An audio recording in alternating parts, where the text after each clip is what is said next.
Now, the Little Inventors competition was held this weekend at Fun City in Dubai. It's meant to promote science among UAE youth.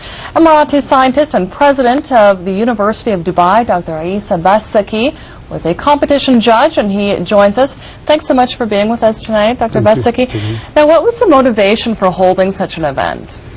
Well, if you look at UAE, there is a process of transforming the economy to a knowledge-based economy. It seemed like we have a plan for this kind of transformation, so we need to start early. Not only just, we have to look at all categories of ages, and the earlier we start, the better it is, because we need to transform that.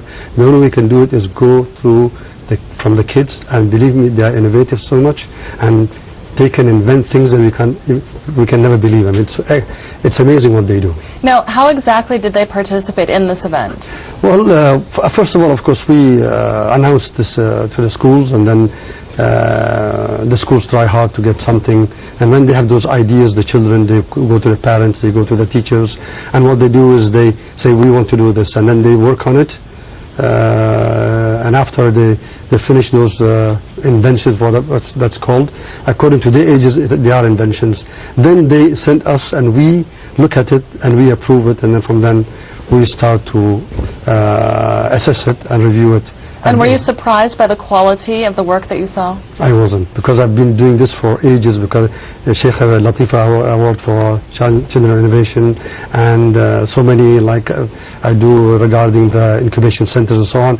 So I wasn't surprised. The way they did it, the way they have things, it's unbelievable. It's when you look at the child, first of all, you look at the face, the way they talk about it, it looks like they have done something, they've created a new world. So when they look at this thing, and when they see it, that this is something that could affect the world, they explain it so well, and at the same time, I see it, according to their age, it is a real invention. So what were the types of projects they were submitting? You mentioned to me earlier there were some regarding renewable energy? Yes. One of the things that most of the students, anytime we give them projects, they look at chemistry, especially chemical things, and they look at electrical, and they look at renewable energy or clean energy. And there were some that they use, like potatoes to give electricity, lemons to give electricity, plus using wind tower, windmill, or no, actually wind turbines to generate electricity. There was some solar energy, plus electronic things, controlling things, towing cars through using some electronic innovations. There were even power generation. Amazing. There were like 41 projects, and of course more than 41 people. And everyone, it was so difficult to choose which one was the best, but at the end we had to choose the best of the three categories. And an 8-year-old girl won. And from 6 to 8, yes, I did one, and it was amazing. That the idea she had was amazing. What was it? If I tell you, it seemed like it's normal, but it's a sweeping machine, vacuum machine, but you use the body to do it. So that's how she invented it, and she won it. And she just walks everywhere and cleans it.